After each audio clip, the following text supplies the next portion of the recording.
अस्सलाम वालेकुम मुज़म्मिल साहब, क्या हाल है? वालेकुम सलाम, अल्हम्दुलिल्लाह सर, आप सुनाए ठीक है? अल्हम्दुलिल्लाह, शुक्र अल्लाह पाक का। मुज़म्मिल साहब, बड़ी खुशी हुई है आपसे मिलकर। आप इतनी दूर से आए बैठे हैं, इतना सफ़र करके आए बैठे हैं, तो आज आप हमें कुछ बताएँ। आप मोटिवेशनल स्पीच देते हैं, तो थोड़ा बहुत हमें बताएँ, कुछ अपनी ज़िंदगी के बारे में बताएँ, कुछ मोटिवेटेड हालात के बारे में बताएँ, क्या कंडीशन है, किन किन स्टेप से होकर आप यहाँ तक पहुँचे हैं। जी जी आइए हम देखते हैं मुज़म्मिल पाशा साहब हमें क्या क्या बताते हैं। बिस्मिल्लाहिर्रहमानिर्रहीम।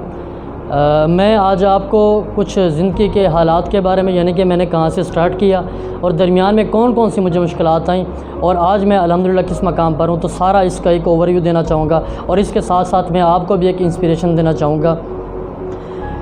सर, मैंने जब मैट्रिक मैंने एक गवर्नमेंट स्कूल से की, उसके बाद मैंने एफएससी की और एफएससी में मैं बहुत कॉन्शियस होता था। कॉन्शियस का मतलब ये है कि छोटी छोटी परेशानियाँ, ठीक है, जो कोई घरेलू मामलात होते हैं, कोई और परेशानी होती है, मैं उस पर बड़ा कॉन्शियस होता, यानी मैं जो है ना उस पर रोने लग जाता था, सारा दिन उस बात पे सोचता था। तो मेरे एक प्रोफेसर थे, प्रोफेसर मोहम्मद अली साहब, तो उन्होंने मुझे एक दिन बुलाया और बुला के उन्होंने कहा कि मेरी प्रॉब्लम पूछी। बताने पर उन्होंने मुझे बहुत अच्छा सबक दिया कि मुज़म्मिल बेटा, ये जो चीज़ें हैं ना, ये इंसान के साथ साथ चलती रहती हैं और ये अप्स एंड डाउन हैं या ये ज़िंदगी के मामलात हैं, ये जो है ना ज़िंदगी के साथ चलते रहते हैं, ठीक है। उसके बाद फिर मैंने आहिस्ता आहिस्ता सीखना शुरू किया। असल में जब मैंने ये काम स्टार्ट किया ना, जब मैं ग्रेजुएशन के अंदर पहुँचा सर, तो ग्रेजुएशन के दौरान ही मैंने टीचिंग स्टार्ट की। और टीचिंग में सर मेरा ये होता था कि मैं पढ़ाता था और अपने पढ़ाने, जब मेरा लेक्चर एंड हो जाता था, तो लेक्चर एंड होने के बाद मैं अपने 5-10 मिनट में ना बच्चों को एक लेक्चर देता था, एक मोटिवेशन लेक्चर देता था, उनको कोई अखलाकियात सिखाता था। क्योंकि सर आपको पता है कि हमारे जो आजकल के मामलात हैं ना, हमारे जितने भी स्कूल कॉलेजेस हैं, सब में स्टडी अच्छी हो रही है, ठीक है, लेकिन ना आहिस्ता आहिस्ता हमारा तालीमी मेयार गिरता जा रहा है, ठीक है, किसी वजह से, क्योंकि बच्चों की तरबियत सही नहीं हो रही, ठीक है। उसी की वजह से फिर मेरा ये होता था कि बल्कि मैं दूसरे अपने कुलीग्स जो थे उनको भी कहता होता था कि यार अपना जो है, आपका जो भी सब्जेक्ट है, आप बायो केमिस्ट्री है, इवन जो भी चीज़ है, आप वो लेक्चर दें बच्चों को।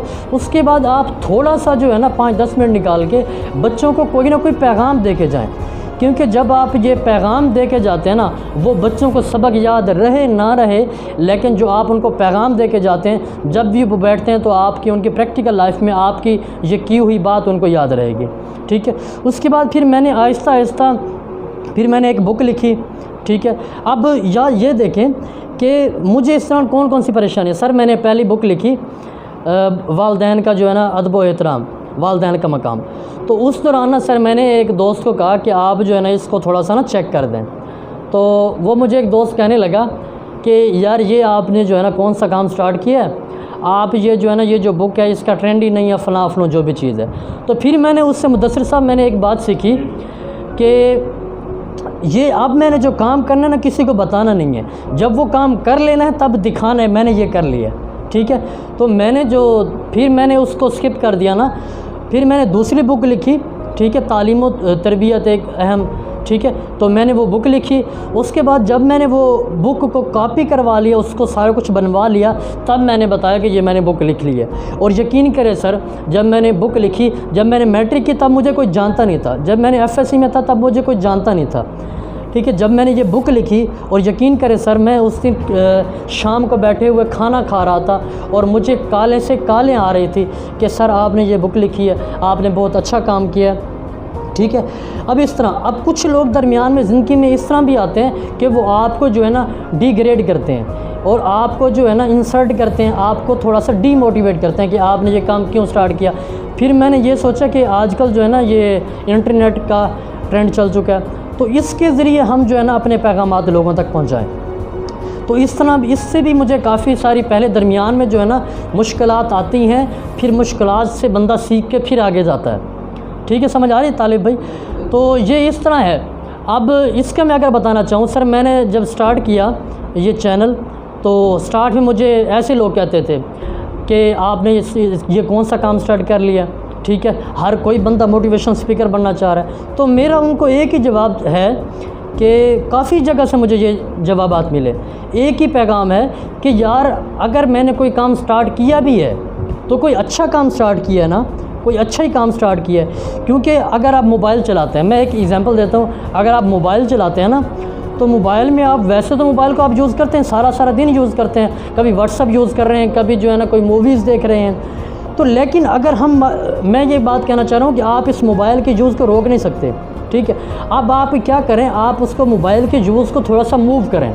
यानी कि आप अगर मूवीज़ देखते हैं तो आप उसी जगह वहाँ पे आके अपने लेक्चर सुने हमारे, ठीक है, हमारे नहीं किसी और के सुने, लेकिन अच्छे सुने, ताकि आपकी ज़िंदगी में थोड़ा निखार पैदा हो, ठीक है। तो इस तरह से मुझे अब जो मेरा एक नाम है, लेकिन अब जैसे जैसे हम आगे आते हैं तो हमारे लिए मुश्किलात भी बड़ी होती हैं। लेकिन जो बंदा, अब मैं एंड में आके उनको सब भाइयों को, बहनों को ये पैगाम देना चाहूँगा कि अगर आपने ज़िंदगी में कुछ बनना है ना, तो फिर ये जो ज़िंदगी के अंदर छोटी छोटी मुश्किलात आती हैं, छोटी छोटी परेशानी आती है, कोई कहता है मेरे लिए ये फाइनेंशियल प्रॉब्लम, मैं ये नहीं कर सका, मेरे लिए एजुकेशनल प्रॉब्लम, मैं ये नहीं कर सका, मेरे घर के हालात सही नहीं थे, मैं ये सब कहने की बातें हैं। ये प्रॉब्लम आर्जी होती हैं, ये हल हो जाती हैं। ये हमारे पास काफ़ी केसेस आते हैं, बच्चे कहते हैं सर मेरा ये जो है ना घर का मसला है, मेरा फाइनेंशियल मसला, कुछ भी ये मसले नहीं होते। और फिर दरमियान में जो है ना लोगों की बातें होती हैं, रिश्तेदारों की बातें होती हैं, दोस्तों की बातें होती हैं कि आपने ये काम नहीं करना, आपने ये काम नहीं करना।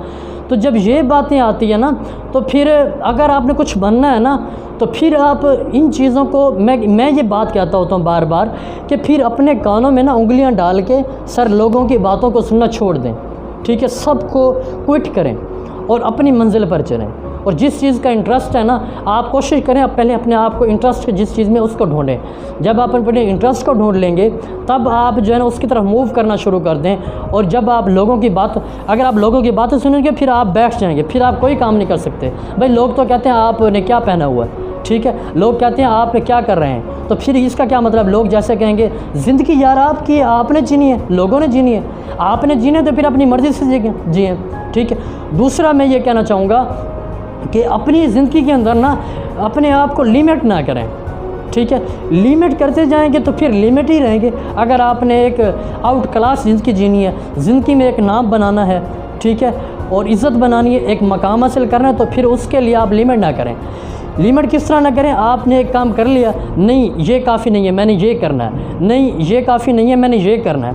आगे सोचें, एक बड़ा सोचें, अपने आप को अनलिमिट करें।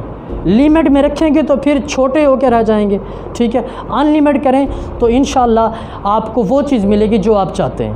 भाई आपने हमें इंटरव्यू दी है, बहुत बहुत शुक्रिया आपके साथ। तो इंशाल्लाह फिर मुलाकात करेंगे। Thank you.